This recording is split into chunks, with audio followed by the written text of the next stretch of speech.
Welcome guys. कल जहाँ पे हमने अपना ये सीरीज छोड़ी थी मैं वहाँ से कंटिन्यू करता हूँ। कल मैंने आपको मेटल रफनेस के बारे में बताया था, आज स्पेक ग्लोस के बारे में बताता हूँ। और दोनों ही टेम्पलेट्स के बारे में कंपैरिजन भी करूँगा और साथ साथ ये बताऊँगा कि जो मैं कल आपको बता रहा था फिजिक्स के अकॉर्डिंग कि मेटल की वैल्यू ब्लैक होती है, वो किस तरह ये ट्रीट करते हैं, जिससे कि आपको साथ साथ में प्रूफ भी मिल जाए कि बैक हैंड में रियल में ऐसा ही काम होता है। हालांकि अगर आप इंस्टीट्यूट से पढ़े हैं या कोई इस समय मैं उनको बोल रहा हूँ जिसने 5 साल कम से कम एक्सपीरियंस रखता है इंडस्ट्री का, मतलब जिसको 5 साल जॉब करते हो गए हैं, शायद उसको इस बात का नहीं पता होगा कि why we keep metal values black, और क्या वो रखता था नहीं रखता था, जिसकी वजह से गेम इंजन्स में भी इशू क्रिएट होते हैं। कई बार क्लाइंट से जब स्टार्टिंग में हम काम कर रहे थे, मैं मेरे कुछ फ्रेंड्स थे, मैं स्टूडियो के नाम नहीं लूँगा, वहाँ पे काम हो रहा था। उन लोगों को ये तो पता चल गया कि आपको ब्लैक वैल्यू डालनी है मेटल के लिए, बट वे फिजिकली नहीं जानते थे कि ऐसा करते क्यों है क्यों नहीं, जो मैंने आपको कल एक्सप्लेन कर दिया है। क्योंकि फिजिक्स ही बोलती है कि मेटल का कोई कलर नहीं होता है। साइंस के अकॉर्डिंग मेटल का कोई कलर नहीं होता है, वो कलरलेस चीज़ है, लेकिन उसमें स्पेक्स होते हैं। तो वो जस्ट ब्लैक होता है और उसमें जो भी कलर का स्पेक पड़ता है, जो वेवलेंथ वो कंज्यूम कर लेता है, बाकी बची वेवलेंथ को मिक्स करके सिंगल वेवलेंथ को रिफ्लेक्ट बैक करता है, तो वही कलर आपको शो होता है। जैसे आज हम इसमें गोल्ड कॉपर का एक्सपेरिमेंट करके दिखाता हूँ, आपको पता चलेगा। अभी मैंने मेटल रफनेस की बात करी, आपको मेटल रफनेस का मैंने आपको एक बेसिक आइडिया दे दिया है, और मैंने मेटल रफनेस का बता दिया कि दिस इज़ रफनेस वैल्यू और ये मेटलिक है। अभी मैं करता हूँ स्पेक और ग्लोस की टेम्पलेट की बात। तो या तो मैं स्टार्टिंग से जब मैं फाइल को न्यू क्रिएट करता हूँ तब भी स्पेक ग्लोस को चूज़ कर सकते हैं, या मैं यहाँ से भी चूज़ कर सकता हूँ। मैं जाके सीधा P B R metal rough, इस समय टेम्पलेट चूज़ है, मैंने क्लिक किया और मैंने स्पैकिंग ग्लोस को चूज़ कर लिया। तो स्पैक ग्लोस शुरू होते ही ये पूरी की पूरी प्रॉपर्टीज़ ब्लैंक हो गई। उसका रीज़न इसलिए ब्लैंक होगी क्योंकि स्पैक क्लोज के अकॉर्डिंग इसमें भी कुछ लगा ही नहीं है, क्योंकि ना तो यहाँ स्पैक एंड क्लोज का चैनल है, ना ही यहाँ पे डिफ्यूज़ एक्टिवेट है, जिसके लिए मुझे टेक्सचर सेट सेटिंग में जाना पड़ेगा। And I again remind you guys, अगर आपको पेंटर इस लेवल तक नहीं आता है, डोंट वरी, अगर आपको कोई क्वेश्चन हो तो मेरे से पूछ लेना। पेंटर की सीरीज़ के बारे में कुछ पूछना है, चलता करना है, तो आप वो भी पूछ सकते हैं। लेकिन मैं उन लोगों के लिए वीडियो है शायद जो लोग पेंटर की बेसिक नॉलेज रखते हैं। तो यहाँ पे देखा मैंने चैनल्स में से base colour height roughness metallic normal ही एक्टिवेट हैं, तो मुझे स्पेक एंड ग्लोस एक्टिवेट करना पड़ेगा। मैंने प्लस साइन क्रिएट किया, एक स्पेक एक्टिवेट किया, एक मैंने ग्लोस एक्टिवेट किया, और उसके अलावा मुझे एक डिफ्यूज़ कलर चाहिए, क्योंकि जो बेस कलर होता है मेटल रफनेस के लिए होता है। Base colour is for metal roughness and diffuse is for spec gloss. तो ये वैसे एक इंटरव्यू के लिए काफ़ी अच्छा क्वेश्चन है, मुझे नहीं पता लोग इस पूछते हैं कि नहीं पूछते हैं इस टाइम पे। अगर बेस कलर और डिफ्यूज़ में डिफरेंस क्या है, ये काफ़ी अच्छी चीज़ है। मैं आपको बस अभी बेसिक अंडरस्टैंडिंग बताता हूँ कि बेस कलर हम यूज़ करते हैं मेटल रफनेस प्रॉपर्टीज़ के लिए, because that is base colour which change. अगर ऑब्जेक्ट मेटेलिक है तो वो base colour automatically black fill हो जाता है, तो that is in built properties. और स्पेकुलर लेवल इसका 4% रहता है, वो भी इन बिल्ट प्रॉपर्टी है। लेकिन इफ़ आई वुड से कि ये स्पेक ग्लॉस की टेम्पलेट से काम कर रहे हैं, तो ये डिफ्यूज़ होता है। इट मीन डिफ्यूज़ मीन्स ये खुद एक RGB मैप है जो कि स्पेक की प्रॉपर्टी के साथ मिलकर काम करेगा, और आपको अपना डिफ्यूज़ मतलब अपना ब्लैक कलर खुद से खुद डालना पड़ेगा। थ्योरी में नहीं ज़्यादा घुसते हैं, मैं एक्सपेरिमेंट करके बताता हूँ, समझ जाएंगे। अभी मैंने कलर रफनेस मेटल यूज़ किया था जो कि मेटल रफनेस टेम्पलेट के लिए था, तो मैं इन तीनों को बंद ही कर देता हूँ क्योंकि मेरा टेम्पलेट इस समय बंद है, क्योंकि मैंने PBR को कर देखें तो स्पेक ग्लोस लगा लिया है। तो अब मुझे spec gloss and diffuse on करना पड़ेगा, ठीक है। वही सेम काम करने के लिए अब इसमें क्या है, जो मेरा डिफ्यूज़ मैप है, जो ये डिफ्यूज़ है। अब डिफ्यूज़ में क्या है, मैंने आपको बताया था कि जब मेटेलिक है तो ये मेटेलिक ब्लैक होता है डिफ्यूज़ में, मतलब हम इसको ब्लैक ट्रीट करते हैं मेटेलिक को। ये आपकी ग्लोस वैल्यू है, किस ग्लोस तक आपका होगा, और इस पे कलर आपका डिफाइन करेगा कि आपको मेटल में बनाना है क्या है क्या नहीं। अब जो मैंने क्रोम का फील मेटल रफनेस से बनाया था, वही सेम क्रोम का फील मैंने यहाँ से बनाया, लेकिन आपने देखा मैंने वाइट कलर को स्पेक कलर में डाला है, ना कि मैंने क्रोम के डिफ्यूज़ में डाला है, जबकि वहाँ बेस कलर में डाला था मेटल रफनेस के अंदर। अगर मैं आप कलर ऑन करके दिखाता भी हूँ तो बेस कलर के अंदर मैंने मतलब स्टार्टिंग में डाला था, पुराना पड़ा हुआ है, यहाँ पे यूज़ किया था।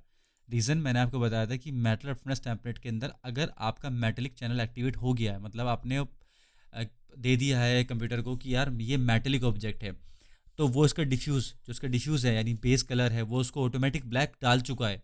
अब जो आप बेस कलर में डाल रहे हैं वैल्यू, वो स्पेक ही ले रहा है आपसे, वो आपसे स्पेक ही ले रहा है। दैट्स वाई वो बेस कलर के नाम से नॉन है वहाँ पे, ना कि डिफ्यूज़ नाम से। यानी कि वो उसकी वो प्रॉपर्टी शो कर रहा है जो वेवलेंथ रिफ्लेक्ट करेंगी। जैसे एक एग्जांपल मैं आपको गोल्ड में क्लियर कर दिखाता हूँ, और आज की वीडियो में मैं इतना ही रखूँगा क्योंकि स्टेप बाय स्टेप आपको हर चीज़ें बहुत अच्छे से क्लियर हों। मैं दोनों ही टेम्पलेट के अंदर एक गोल्ड क्रिएट करता हूँ, गोल्ड कलर, जो कि रिजल्ट सेम दे। अगर मैं गोल्ड की बात करूँ तो मैं पहले इसमें ही बनाता हूँ, ये आपका मैट स्पेक ग्लोस के अंदर है। अभी क्या है, ग्लोसी वैल्यू फुल रखते हैं हम। ग्लोसी एक्चुअली डिपेंड करती है कि जो गोल्ड का मटेरियल है कितना ग्लोसी है कितना नहीं है, वो डिपेंड करता है कितना यूज्ड है कितना नहीं है। एक नई रिंग में या एक नए गोल्ड के आइटम में और एक यूज्ड आइटम में, या कोई चीज़ रेत में पड़ी है काफ़ी यूज़ है रगड़ गई है, तो उसमें ग्लोसीनेस वैल्यू रफनेस वो उसकी डिपेंड करती है वो कितना यूज्ड है। लेकिन स्पेकुलर वैल्यू उसकी सेम ही रहने वाली है, यानी कि लाइट उससे इंटरेक्ट कैसे करेगी वो तो सेम रहेगी। डिफ्यूज़ मैंने आपको बता ही दिया है, वो ब्लैक रहेगा कि मेटल है। और एक चीज़ और, स्पेकुलर जो होता है वो एक आरजीबी मैप है। आरजीबी यानी red green and blue channels के अंदर एक्टिवेट होते हैं। इसलिए मोस्टली गेम्स के अंदर, ये भी एक अच्छा इंटरव्यू क्वेश्चन है कि गेम्स के अंदर ज़्यादा करके आज के टाइम में जितने ट्रिपल ए कंसोल गेम बन रहे हैं, जो PS4 एक्सबॉक्स के गेम बनते हैं, उनके अंदर हम मेटल रफनेस को क्यों प्रायोरिटी दे रहे हैं स्पेक ग्लोस के अकॉर्डिंग।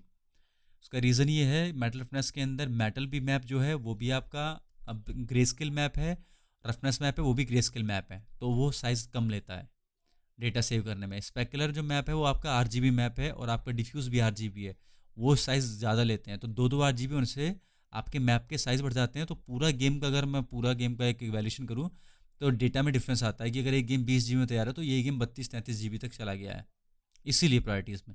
लेकिन क्वालिटी स्पेक ग्लोस की ज़्यादा बेटर होती है क्योंकि उसमें पिक्सल्स ब्लेंडिंग का इशू नहीं होता है। अगर बड़े मैप्स हैं तो दोनों में से किसी में भी नहीं होने वाला। वो भी मैं आपको कभी ये चीज़ें बताऊंगा कि ये पिक्सल ब्लेंडिंग का चीज़ें क्या है, अगर आप वो मैगजीन पढ़ेंगे उसके अंदर है। लेकिन अगर कभी कुछ इशू होगा इस चीज़ का कि वो कैसे ट्रीट करते हैं, क्यों होता है वो चीज़ें, तो वो भी मैं आपको बता दूंगा।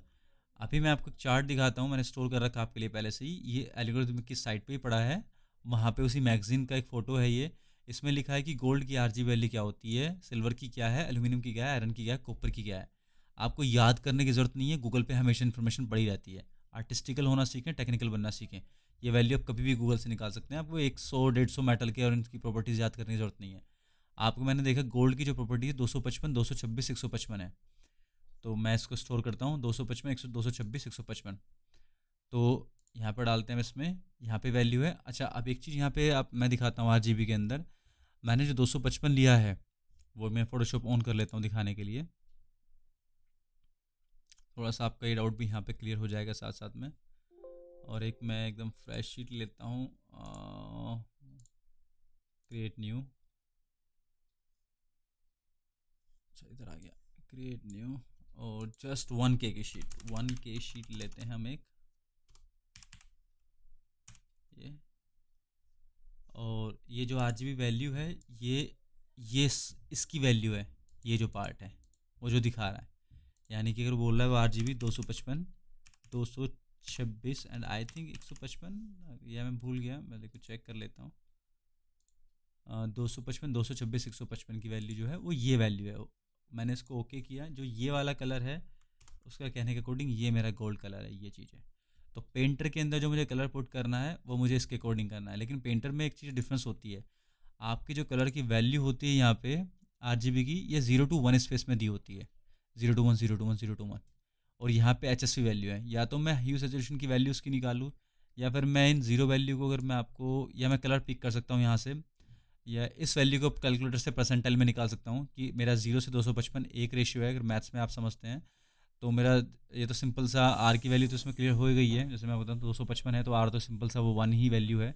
इस तरह क्रिएट कर सकते हैं। या फिर मैं एक काम करता हूँ अभी पेंटर के लिए, मैं इसको पिक कर लेता हूँ कलर को ईजी के लिए। मैं साइड में स्क्रीन में खोल लेता हूँ, स्पेकुलर ऑन किया, ने कलर पिक किया, and I think colour pick करके मैं ये कलर पिक कर लिया इसका, वही वैल्यू मैंने यहाँ से वैल्यू कलर पिक कर लिया इसका। तो मेरे पेंटर के अंदर वो स्पेकुलर कलर आ गया है। तो अगर आप देखें तो मेरा गोल्ड का ये हो गया है कलर रेडी। लेकिन गोल्ड के अंदर इतनी ग्लोसीनेस वैल्यू नहीं होती, इसलिए प्रॉपर गोल्ड का फील नहीं दे रहा है।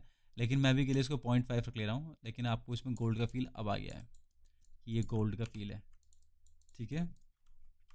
F5, F6 इसके पर्सपेक्टिव और ऑर्थोग्राफिक व्यू के लिए हैं, तो मैं इसका पर्सपेक्टिव व्यू ऑन कर देता हूँ। तो इसको गोल्ड का फील है। अब आप देखें, मैंने मेटल के कलर में डिफ्यूज़ में ब्लैक पुट किया था जो मैं आपसे बोल रहा था, और मैंने स्पेक के अंदर इसकी स्पेक प्रॉपर्टी डाली और इसने पूरा अपना फील दे दिया। मैं इसमें अगर कैमरा पूरा रेंडर इंजन में दिखाता हूँ तो आपको गोल्ड का फील इसमें आ जाएगा। ग्लोस की वैल्यू मैंने आपने दिखाई दी, मैंने कैसी रखी है। तो ये था गोल्ड का। यही चीज़ अब मैं आपको मेटल रेफरेंस में कंपेयर कर दिखाता हूँ साथ में कि उसकी लगे। इससे आपको ये डेटा बहुत बेटर वे से क्लियर हो गया होगा कि metal is always black when you are making a metallic object in your prop environment और वॉट एवर गन्स और समथिंग। तो PBR थ्योरी के अकॉर्डिंग आपको मेटल की वैल्यू ब्लैक ही रखनी है, चाहे वो प्रॉपर्टीज़ आपकी मेटल रफनेस की हो या आपकी प्रॉपर्टीज़ वो आपकी स्पेक ग्लोस की हो। बैक हैंड पे मेटल ब्लैक ही होता है। जो भी आपको प्रॉपर्टीज़ की डिस्क्राइब करनी है that is the specular value of that thing. तो आप पीबीआर के अकॉर्डिंग करेक्ट बना रहे हैं, और जब भी आप मार्मोसेट में या अनरियल इंजन में रेंडर निकालेंगे आपको एक्जैक्टली करेक्ट आएगा, आपको इशू फील ही नहीं होगा। लेट मी गो बैक और टैम्पलेट ऑन करता हूँ दोबारा से मैं मेटल रफनेस की, and I think this is the metal roughness template. हाँ, मैंने एक्टिवेट कर ली और मैंने कलर ऑन किया। स्पैक ग्लोस मेरे यहाँ पे है, मैं कलर ऑन कर लिया, and then metalness and then roughness. अब ये उसकी प्रॉपर्टीज़ ले रहा है, अब ये बेस कलर ले रहा है, ना कि आपका डिफ्यूज़ ले रहा है। मैं उनको हाइड कर दूँ फ़र्क नहीं पड़ता, लेकिन ये बस अब बेस कलर को, रफनेस को, मेटल को ले रहा है। तो ये मेटलिक ऑब्जेक्ट है, तो मैंने मेटलिक फुल कर दिया। मेटलिक जैसे मैंने इसको 1 दे दिया, इसका मतलब बैक एंड में पेंटर ने डाल दिया है कि इसका बेस कलर ब्लैक है, वो पुट कर चुका है। अब ये बेस कलर जो है इसकी स्पेक वैल्यू पूछ रहा है मेरे से, तो जो स्पेक वैल्यू इसकी है मैं वही पिक कर सकता हूँ। मैंने इसको लिया और ये स्पेक वैल्यू पिक कर ली, दैट्स इट। तो मैंने देखा यहाँ स्पेकुलर में डाला था वो कलर, यहाँ बेस कलर में डाला है, वहाँ डिफ्यूज़ में ब्लैक है, जबकि यहाँ बेस कलर में ये गोल्ड है, क्योंकि इसका बेस कलर, इसका डिफ्यूज़ ऑटोमेटिक ब्लैक हो गया है पीबीआर थ्योरी के अकॉर्डिंग। अब रफनेस की वैल्यू जो ग्लोसीनेस की है वो मैं उस हिसाब से सेट कर सकता हूँ जितनी चाहिए, क्योंकि इधर देखो रफनेस मतलब इधर रफ होगा, ग्लोसी मतलब इधर ग्लोसी होगा, तो ये इन्वर्ट काम करेगा, ये इन्वर्सली प्रोपोर्शनल है। जैसे आप फिजिक्स में पढ़ते हैं ना कि थ्योरी इन्वर्सली प्रोपोर्शनल है, तो ये इन्वर्सली प्रोपोर्शनल है। अगर ये 0.7 मैं इसको यहाँ लेता हूँ, सपोज मैं इसको एग्जैक्टली डालने के लिए 0.75 कर देता हूँ, 0.75 ये, तो यहाँ पे ये 0.25 है, because that is inversely proportional. तो ये वही गोल्ड आ गया निकल के। कैमरा में दिखा देता हूँ आपको, ये देखो। So I hope you guys understand this theory कि पीबीआर थ्योरी में मेटल रफनेस कैसे काम करता है। ये मेटल की है, प्लास्टिक, कंक्रीट उनकी एकदम सिंपल थ्योरी है, उसमें टेंशन वाली सीधा कलर पुट करो डिफ्यूज बेस में और काम करो, क्योंकि ये मेटल के लिए ही है। इसी चीज़ में मैं आपको एक चीज़ और बताता हूँ मेटल के लिए क्यों होता है ऐसा। एक चैनल मैं ऑन करता हूँ यहाँ पे, इसको बोलते हैं स्पेकुलर लेवल चैनल। ये डिफाइन करता है आपका स्पेकुलर लेवल। अगर इसकी थ्योरी पे आपको कभी बात करना है कि ये होता क्या है, सीनियर आर्टिस्ट के लिए, आई थिंक जिनको 8-9 साल का एक्सपीरियंस है, ये इंटरव्यू के लिए बहुत अच्छा क्वेश्चन है। जिनको 8-9 साल का एक्सपीरियंस कम से कम है वो इसके लिए ये क्वेश्चन से पूछा जाना चाहिए कि स्पेकुलर लेवल अगर मैं इसको एक्टिवेट करता हूँ, एस लेवल मैंने एक्टिवेट किया, तो कहाँ गया एस लेवल, ये एस लेवल। आप देखें स्पेकुलर लेवल बीच में 0.5 पे वैल्यू पे सेटल है, ये फिक्स है।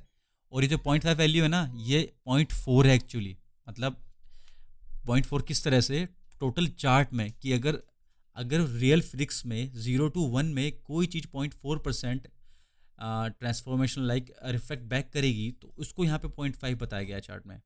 आई थिंक ये आपको समझना थोड़ा कॉम्प्लिकेट होगा, this is mathematics and physics. तो अगर आप टेक्निकल बंदे होंगे और किसी को इस तरह का डाउट पूरा क्लियर करना होगा अपना, they can answer comment me in the comment box. So मैं फिर इस वीडियो को फिजिक्स के अकॉर्डिंग और मैथ्स के फंक्शन के अकॉर्डिंग बताऊंगा कैसा है कैसा नहीं है, जिस पे कभी आप इस पर कुछ कोड्स लिखना चाहते हैं तो कर सकते हैं। बट आपके लेवल के लिए ये है कि ये स्पेकुलर लेवल है, जो स्पेकुलर लेवल का डिसाइड होता है, और ये डिफ़ॉल्ट वैल्यू 0.5 ही रहती है।